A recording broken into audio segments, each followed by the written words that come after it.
नमस्कार। आज हम बात करेंगे जाति गायन के बारे में। देखिए, जाति गायन जो है वो प्राचीन काल में प्रचलित था।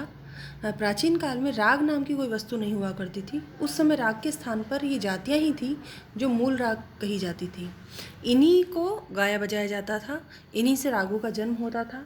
इन जातियों के 10 लक्षण भी बताए गए हैं: ग्रह, अंश, तार, मंद्र, न्यास, अपन्यास, अल्पत्व, बहुत्व, षाढ़त्व और औढ़त्व। यही प्राचीन रागों के 10 लक्षण भी हैं और इनका विवरण इस प्रकार है। देखिए, जाति गायन आज के समय में जो राग गायन है वो समझिए प्राचीन समय में जाति गायन था। उस समय राग शब्द की व्याख्या नहीं मिलती है, राग के बारे में जानकारी नहीं मिलती, जाति गायन के बारे में जानकारी मिलती है, जिसका जो कहिए कि प्रारूप जो था वो राग के समान ही था। उसी से रागों की उत्पत्ति हो रही थी। जाति गायन में मूर्छनाओं के प्रारंभिक स्वर को अंश स्वर कहते हैं। ये अब जाति के गायन के जो 10 लक्षण हैं उनके बारे में हम बात कर रहे हैं, जिससे कि जाति गायन क्या था वो स्पष्ट रूप से आपको समझ में आ जाएगा। मूर्छनाओं के प्रारंभिक स्वर को अंश स्वर कहा जाता था जाति गायन में। दूसरे शब्दों में अगर कहा जाए तो अंश स्वर से ही सप्तक का प्रारंभ होता था। जैसे कि आज के समय में हम देखें तो सा है, जिससे हम किसी भी सप्तक का या किसी भी मूर्छना का शुरुआत करते हैं। इसी स्वर को प्राण स्वर या जीव स्वर भी कहा जाता था। देखिए, अब आप इस चीज़ को ध्यान रखिएगा, कई बार क्वेश्चन हो जाता है कि जीव स्वर या प्राण स्वर कौन सा है। तो अंश स्वर को ही जीव स्वर या प्राण स्वर कहा जाता था। लेकिन एक चीज़ ये भी थी कि एक जाति में एक से अधिक अंश स्वर भी हो सकते थे, और वाद्य विधि में इसी को स्थायी स्वर कहा जाता था। और जैसे कि आज के समय में हम जब गाते हैं तो षड्ज या पंचम में मिलाते हैं साज को, तो उस समय इससे जो अंश स्वर जो होता था ये जाति गायन वाला, इसमें वाद्य मिलाए जाते थे। सितार या वीणा की चिकारियाँ भी इसी स्थायी स्वर में मिलाई जाती थी। और जो क्योंकि ये निरंतर गुंजित होता रहता था, इसीलिए इसका नाम स्थायी पड़ा। इसके बाद बात आती है मेल पद्धति और थाट पद्धति में हम इसी स्थायी स्वर को सा कहते हैं। जैसा कि मैंने आपको पहले भी बताया कि आज का जो षड्ज है उसके समान ही इस अंश स्वर को कहा जा सकता है। आज प्रत्येक मूर्छना के सात स्वर सारेगामा पधा निसा बन गए हैं। अंश स्वर के संवादी स्वर का कभी लोप नहीं होता था, अर्थात उसे कभी वर्जित नहीं करते थे, इसलिए उसे वादी स्वर भी कहा जाता था। इसके बाद बारी आती है ग्रह स्वर की। ग्रह स्वर वो स्वर होता था जिससे जाति गायन प्रारंभ होता था।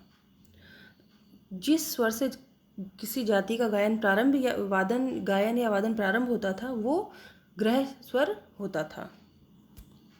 और जब किसी जाति में गायन वादन का प्रारंभ अंश स्वर से होता था तो वह उस अवस्था में उस जाति का अंश स्वर के साथ साथ ग्रह स्वर भी बन जाता था। इसके बाद बारी आती है तार और मंद्र की।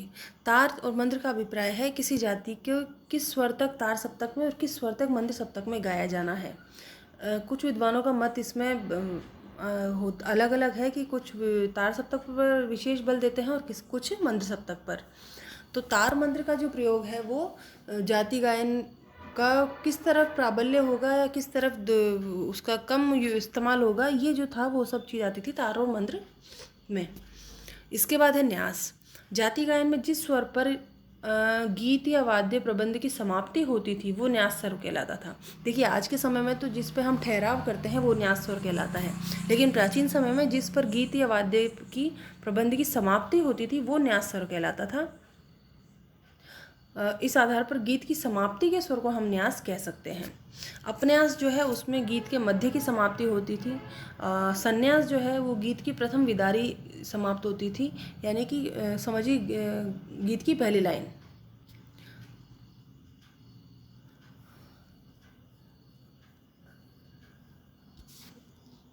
विन्यास जो है वो विदारी के खंड रूपों पदों अर्थात शब्दों के अंत में रहता था, वो विन्यास कहलाता था। कि जैसे गीत के शब्द हैं, किसी गीत की लाइन है तो उसके जो खंड खंड किए जाते हैं उस वो कौन सा खंड संन्यास है कौन सा विन्यास है, ये अलग अलग उसके बारे में व्यवस्थाएं निर्धारित थीं।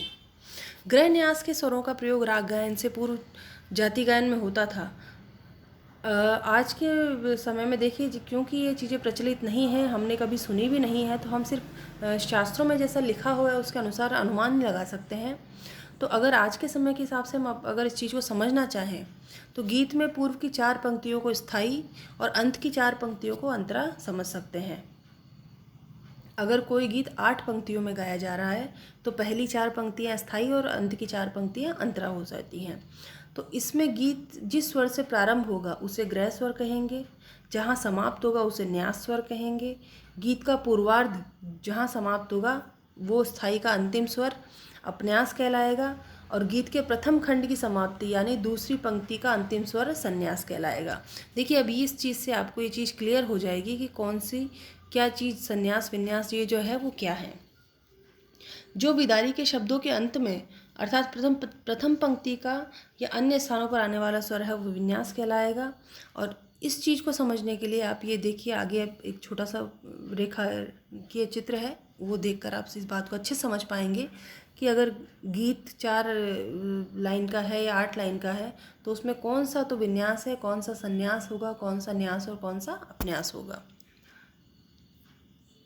ये देखिए ये है 8 लाइन का कोई गीत समझ लीजिए इसे। तो जहाँ से गीत जिस सुर से गीत शुरू हो रहा है वो हुआ उसका ग्रह स्वर और जिस स्वर पर समाप्ति हो रही है गीत की वो हुआ उसका न्यास स्वर। पहली जो विदारी है वो समाप्त हो रही है वो हुआ विन्यास स्वर उसका अंतिम स्वर और इसका जो पूर्वार्ध जहाँ समाप्त हो रहा है वो हुआ उसका अपन्यास स्वर। और शुरुआत का जो कहें कि आधा खंड पूर्वार्ध का जो मध्य समाप्त हुआ वो हुआ उसका अंतिम स्वर संन्यास स्वर। और इसके अलावा जो अन्य पंक्तियों के स्वर जो अंतिम शेष स्वर होंगे वो भी विन्यास ही कहलाएंगे। अब इसी तरह अगर 16 पंक्तियों का है तो 8 पे अपन्यास हो जाएगा और संन्यास चौथी पर हो जाएगा। तो इस तरह से इसका डिवाइडेशन होता था। ये चीज़ें आज के समय में काम में नहीं आती हैं चूँकि जाति गायन का कोई प्रचार इस समय नहीं है। आज के समय में हम राग गायन गाते हैं। अल्पत्व बहुत्व, जिस स्वर पर कुछ देर अधिक और कुछ पर कम ठहरा जाए ये अल्पत्व और बहुत्व, इससे राग बन ये मतलब कहिए कि किस स्वर पर अधिक रुकना है, किस पर कम रुकना है, किस पर ज़्यादा देर ठहराव करना है, किस पर बिल्कुल ठहराव नहीं करना है, किसी को छोड़ देना है, किसी को बिल्कुल नहीं छोड़ना है लेकिन किंचित मात्र उसका लगाव भी रखना है। तो इस आधार पर अल्पत्व और बहुत्व का ये नियम बनाया गया है। जब कुछ स्वरों पर अधिक और कुछ पर कम देर तक न ठहरा जाए तो राग नहीं बनता। इसलिए जिन स्वरों पर अधिक देर तक ठहरा जाता है उन्हें अभ्यास मूलक बहुत्व कहते हैं और जिन पर भले ही कम ठहरा जाए परंतु छोड़ देने से राग हानि होती है उन्हें अलंघन मूलक बहुत्व स्वर कहते हैं। इसी तरह से जिन स्वरों को बिल्कुल छोड़ दिया जाता है उन्हें लंघन मूलक अल्पत्व कहते हैं और जिन पर कम ठहराव होता है उन्हें अभ्यास मूलक अल्पत्व स्वर कहा जाता है। इसके बाद बारी आती है औड़व शाड़व की। औड़व शाड़व के बारे में मैंने पहले भी आपको बताया है, अभी फिर से बता देती हूँ।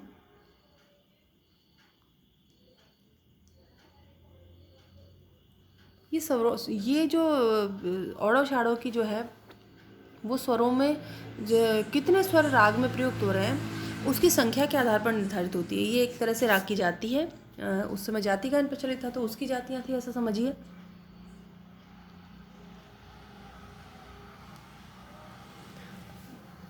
तो जहाँ 5 स्वर हैं वहाँ औड़व है, जहाँ 6 स्वर हैं वहाँ शाड़व है और जहाँ 7 स्वर है वहाँ संपूर्ण है।